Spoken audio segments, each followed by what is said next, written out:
Hi, everybody. This is Dr. Jonny, and welcome to my webinar, The Great Cholesterol Myth. I'm so happy to be putting this webinar up on my site.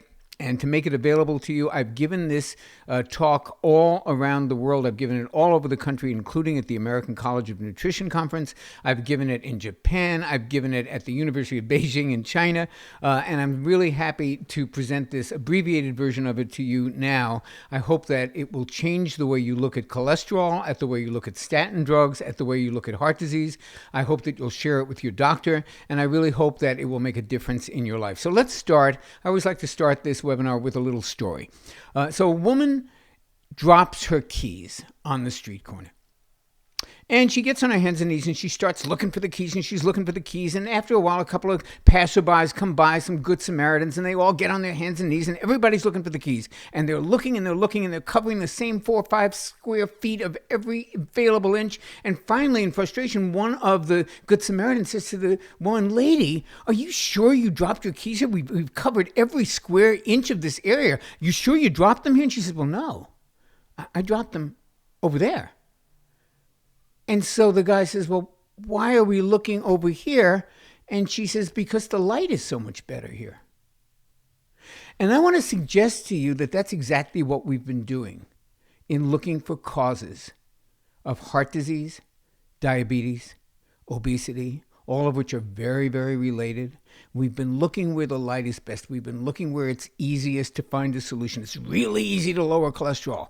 Does it actually lower heart disease? Does it actually lower the risk of dying? I don't think so. I think you will agree with me by the time we finish this next half hour.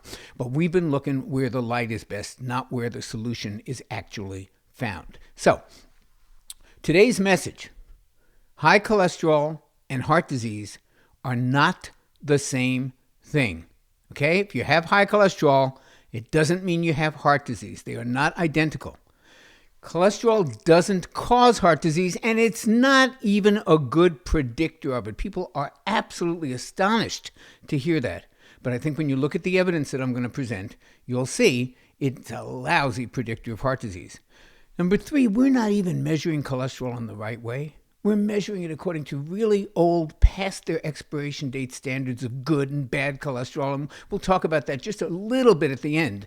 But we're not even measuring it according to the newer, much more valuable ways of measuring cholesterol, which is the particle test. It tells you what kind of LDL you have, what kind of HDL you have. We used to just think there were only 2 kinds of cholesterol. We now know there's at least 5 different kinds of HDL and 5 different kinds of LDL, and they don't all behave the same way in the body. And finally, we're treating this high cholesterol with medications that have multiple and serious side effects and are being wildly overused. Okay, so I always believe you should start with who's giving you the message, who is in front of you. Should we listen to him? Why are we listening to him? Why is he telling us this stuff? So let me tell you a little bit about me and how I came to be talking about this subject to you. So that's me. That's my office staff. You'll see them from time to time in my slide presentations. They always pop up there because I love them and I like to share them with you. So that's me and my office staff. And I began my career in health and fitness in 1990 at the Equinox Fitness training facilities.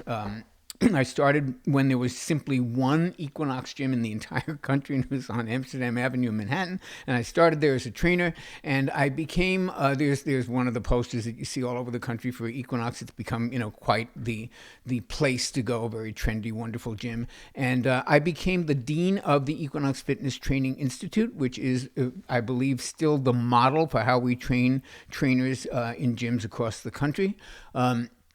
And what I found in my years at Equinox was that America had a problem. We looked like that, we wanted to look like that, and we wanted to get there with that. And that's pretty much it in a nutshell. So we used whatever we had available. This was 1990. I was a big proponent of low-fat diets. We used the god-awful food pyramid. There was a perfect example of a wonderful, healthy, low-fat breakfast with, fruit and toast and bananas and Cheerios and orange juice and all of this stuff. And, we just got them on the step classes and on the spin classes and, burn more calories, do more aerobics. And this is what we did. And it didn't really work. At least it didn't work for everybody. And it really caused a lot of pain for people who were doing everything we were telling them. And it wasn't helping. It just wasn't helping. I love this particular slide. My low-fat diet works really well. The fat hangs lower every day. Yeah, and that's pretty much what we were seeing all the time. And into this stepped Dr. Atkins. You all remember Dr. Atkins. Now, he actually first came out with his book, The New Diet Revolution, in 1972. But in 1992, there was a resurgence of interest in Atkins. He re-released this book, and there was a bunch of studies that came out on low-carb diets. They were just beginning to kind of break through, and people were beginning to study them. And so we would have clients who would go on this diet. They were just desperate. The low-fat thing wasn't working for them. They weren't feeling any better. They didn't have any more energy, and they were still, carrying around all this excess weight, and they were doing what we told them, and it wasn't working. And they'd go on the Atkins diet. And I want to tell you, mea culpa, I was one of the people who would say, you can't do that. It will kill you. Listen, I believed in this stuff. I was one of those people who, if I ordered an egg white omelet, the worst, stupidest idea in the history of nutrition, I would order an egg white omelet, and if it came with even a little bit of the yolk in it, I'd send it back because I was absolutely sure you'd get a heart attack. So I was a true believer in this stuff.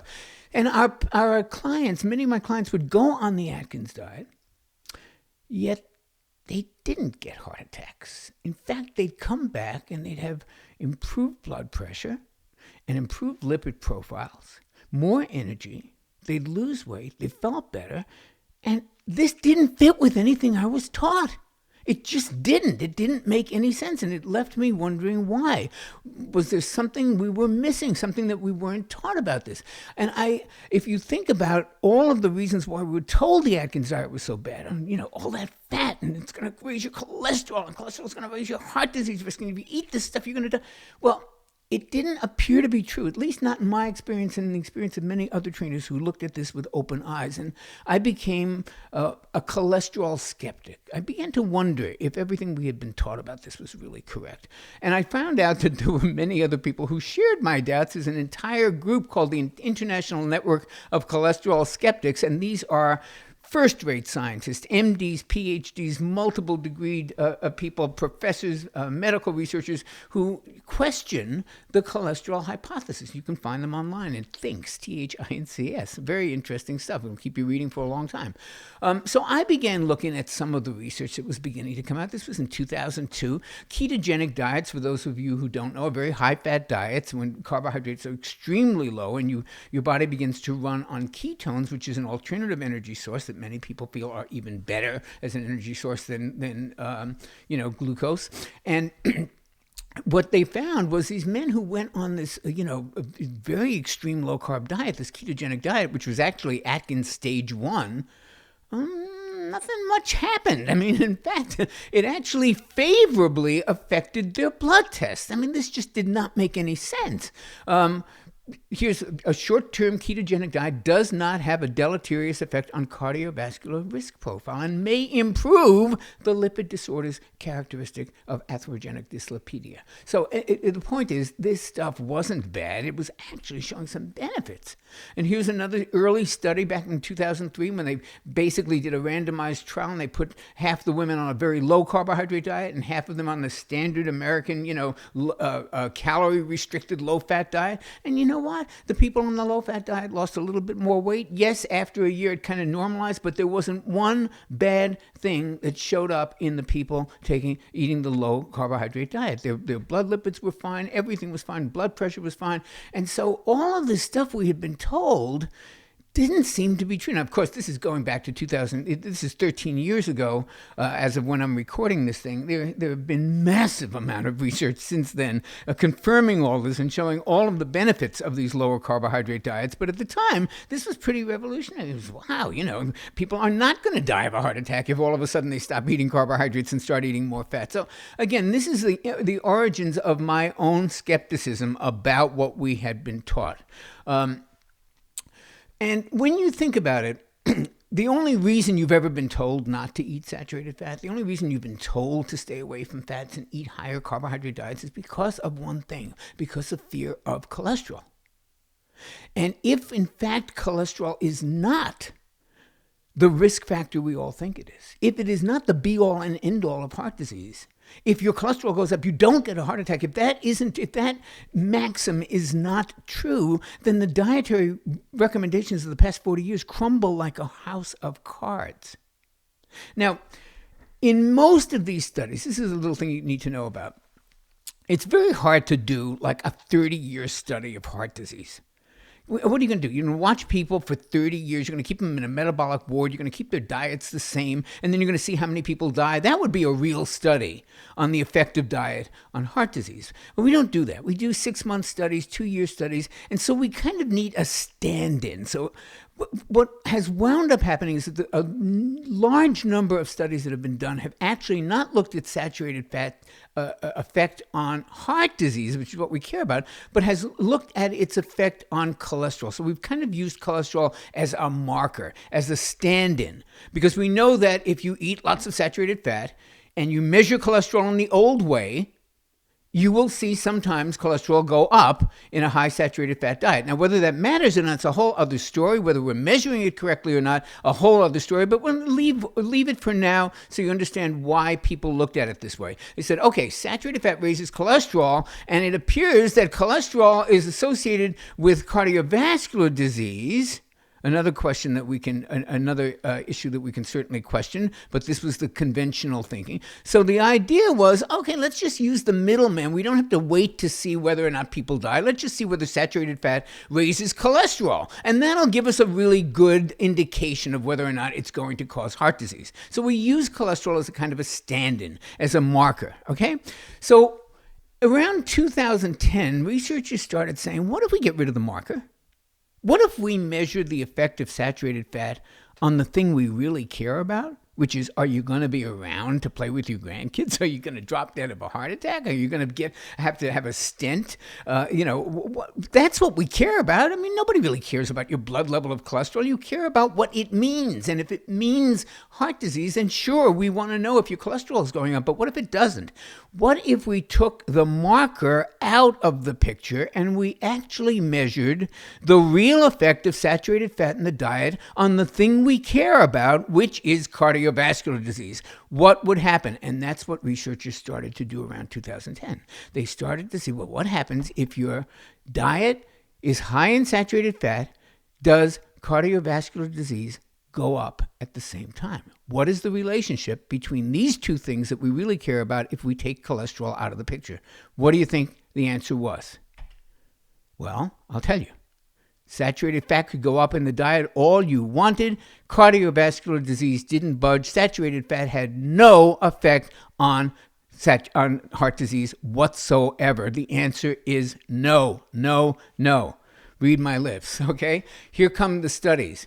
This is one of the first ones that was done in 2010 in the American Journal of Clinical Nutrition. They looked at thousands of patients. They looked at literally over 347,000 subjects. They combined all these studies and they said, okay, let's forget about cholesterol for the moment. Let's look at saturated fat and cardiovascular disease. Do they have anything to do with one another? And here's the conclusion. There is no significant evidence for concluding that dietary saturated fat is associated with an increased risk of cardiovascular disease. None whatsoever. I interviewed the lead author on this, by the way, and it was very interesting because he told me we went into this looking for a connection. We expected to find a connection. We were very surprised that we did not find one.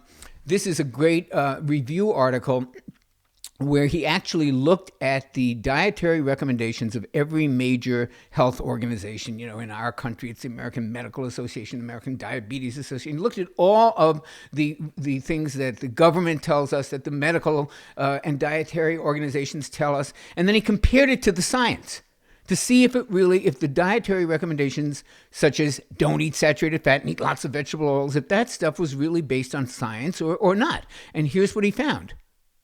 Results and conclusions about saturated fat intake in relation to cardiovascular disease from all the leading advisory committees don't reflect the science. There just isn't any science behind this. It's all made up stuff. It's just not so. So now you started to see a bunch of stuff in the media where the studies were really questioning this link between fat and heart disease, which of course was always based on cholesterol.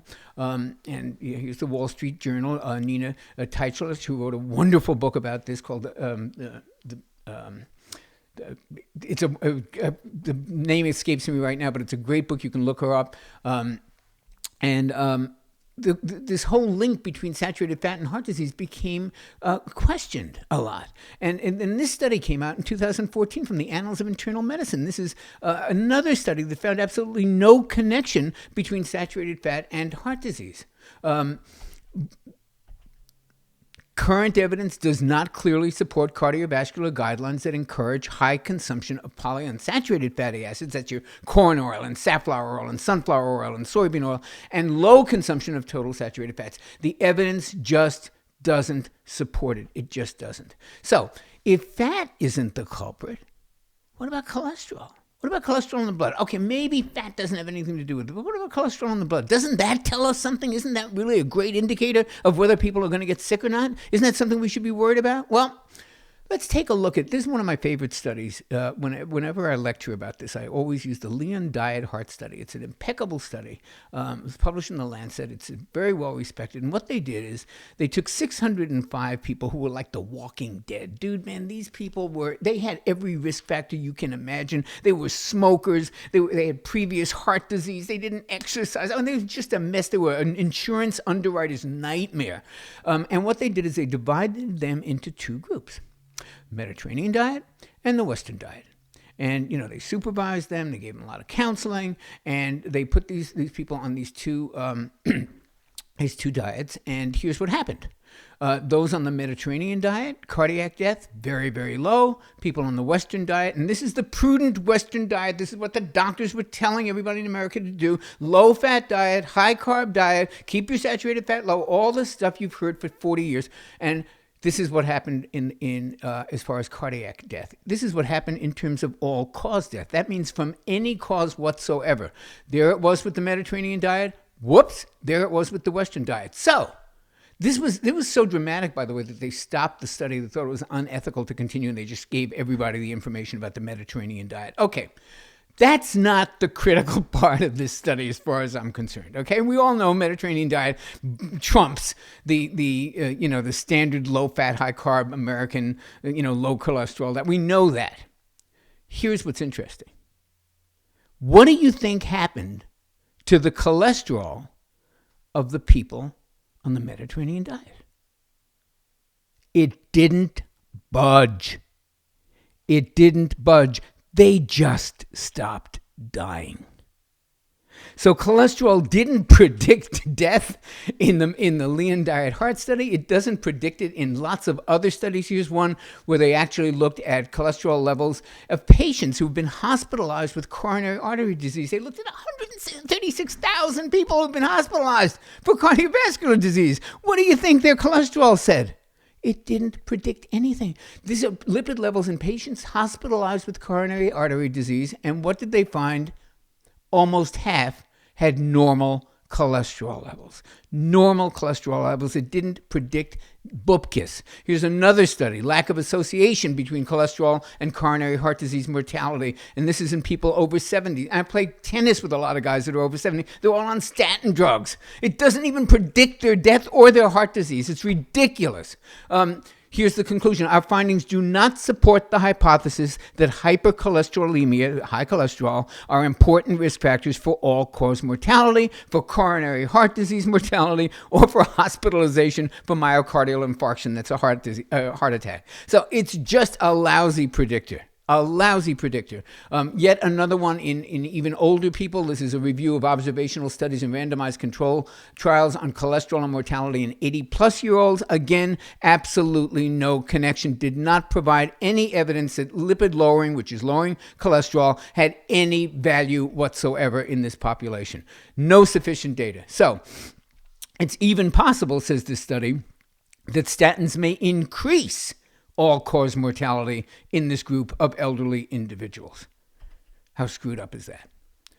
Here's yet another study, serum cholesterol values in patients treated surgically for atherosclerosis. And once again, the majority of patients in this group had normal cholesterol. Cholesterol doesn't predict heart disease. It's a horrible predictor. So I always show this wonderful quote by Upton Sinclair, the great American writer, who said, "It is difficult to get a man to understand something when his salary depends upon his not understanding it." And let's remember that lowering cholesterol is a $31 billion a year business in America. Okay? So this leads us to a very interesting question. Is there more to cholesterol than what we've been measuring? And I mentioned this earlier when I said we've been using something that's completely past its expiration date, the old 1950s model of good and bad cholesterol. But we now know that HDL cholesterol, which is labeled the good kind, actually has 4 or 5 different kinds of HDL. Most of them are good, but some of them aren't. And LDL cholesterol, even more to the point, has several different types, LDLA, LDLB, and they behave quite differently in the body. LDLA being a fairly harmless, big cotton ball of a molecule that does very little damage, if any, and LDLB being very atherogenic, and they're very different, and you do not get that when you get your standard old, stupid, good and bad cholesterol test. It's just way past its expiration date. So this old notion of HDL being the good guy and LDL being the bad guy is just out of date. You should really insist, when your doctor insists on giving you a cholesterol test, insist on getting the much more modern and much more useful particle test, because you want to know your particle size, whether they are the big fluffy molecules that don't do much damage or the little nasty BB gun type molecule, the BB gun pellet type molecules, which are not good to have. And you want to know your total number, because these are far more predictive of anything you care about than total cholesterol or HDL and LDL. Look at particle size, not total. And you can see there with the same number, 130 LDL, that if most of those particles are the big fluffy ones, you're not in very much risk. And if they're mostly in the little ones, that's a whole different story, and there are things to do about that. But you will not get that from simply knowing your cholesterol test, okay? And yet, this is what doctors use to put people on medications which are not exactly all just as benevolent and wonderful as a lot of doctors have made us think they are. They have many, many side effects. They don't work on every aspect of the population, every demographic, and they're being wildly overused. And what we're doing is treating a number rather than a patient, and that's a very important thing. So I love to summarize. Let's go over what we've covered so far in this webinar. Number one, cholesterol does not cause heart disease. It's not even a good predictor of it. The old test for good and bad cholesterol is obsolete. The conventional wisdom on saturated fat is woefully incorrect. And the demon in the diet, we didn't go into this as much as as I would have liked, because I'm doing a sort of abbreviated version of the webinar, but the demon in the diet, trust me on this, it was never fat, it's sugar and junk food. And there are nutrients that are extremely important for heart health. Statin drugs have multiple and serious side effects and are being wildly overused. So I like to sum up with kind of do the helicopter view and, rise up to the top there and look at the forest from a higher view and see what are we really looking at here when we're talking about lowering cholesterol. We're looking about what our real goal is, even if lowering cholesterol has nothing to do with it. Our real goal is health and happiness. Our real goal is being around to play with grandkids. Our real goal is getting the most out of our lives and being vital and engaged and optimistic and energetic. So how do we do this? Well, the groundwork of all happiness begins with health. It's just easier to do when you're in a healthy body. Sure, there are people who have very broken down bodies. Look at Stephen Hawking, and yet there's joy in that man. It's just inspiring. But for most of us, if you have a healthy body, if you're starting from a position of health, it's a lot easier to pursue the happiness that we all want. So I have a 7-point system that I'd like to leave you with. And it has nothing to do with lowering cholesterol. And it has everything to do with living well and living in a healthy body that you can appreciate and love. And it starts with food. And I'm talking about food that your grandmother would have recognized as food, real food, not Lunchables, not stuff that comes in a box, actual food that spoils if you left it out, food that has lots of color, grass-fed beef and pastured pork and good sources of protein and lots of fat, and certainly all of these brightly colored vegetables and fruits. Exercise, and I'm talking about every day. Remember, our Paleolithic ancestors covered 20 miles a day in search of food. That's what the human body was meant to do. We're meant to move. And I'm not talking about 15 minutes on the treadmill 3 times a week. Sure, it's better than nothing, but that's not what I'm talking about. I'm talking about using your body as it was intended to be used, which is to move, and to move frequently and to move every day. Number 3, supplement intelligently. I'm a big believer in supplements. They're just a high-tech delivery system for nutrients that your body needs to function optimally. Use them wisely. Number 4, manage stress. I've written a number of books where we talk about the 4 horsemen of aging, the things that age our bodies and contribute to just about every disease. And stress is right up there in the top 4. Every single time you have to find a way to manage stress. It has hormonal effects. It has effects on your brain, on your waistline, on your longevity, on just about everything. So manage your stress. Here's my plan B. If you can't go out to the Greek islands and do yoga, in the in that beautiful picture, put on some headphones and listen to some music and close your eyes and just meditate for a few minutes a day. It's really, really a very important part of a good life. Next, relationships, community. There've been studies on areas around the globe where people live the longest and the healthiest, where they're the healthiest numbers of centenarians. And I'm talking about people who are not on assisted living or on, in oxygen tanks. I'm talking about people who are, herding sheep up the mountains of Sardinia at age 94, milking cows at 6 in the morning at age 92. And they would love to be able to find people like that who lived in isolation, but they don't exist. They don't exist. The one thing that all the blue zones have in common is that they have people who have relationships, who are connected to their communities, connected to their loved ones. And I'm not talking Facebook friends. I'm talking about real life people that you look in their eyes and you matter to them and they matter to you and you make a difference. Number 6, joy and inspiration. Find it wherever it's available and celebrate it and use it because it is life-giving and life-enhancing.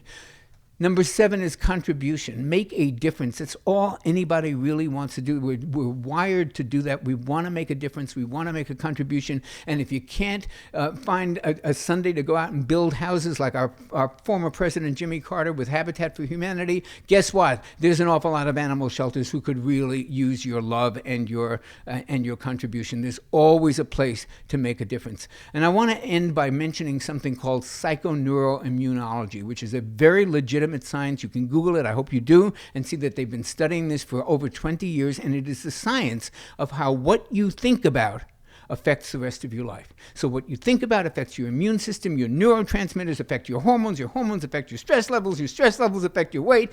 Everything affects everything. Everything is connected and your thoughts make a huge difference. Finally, don't postpone joy.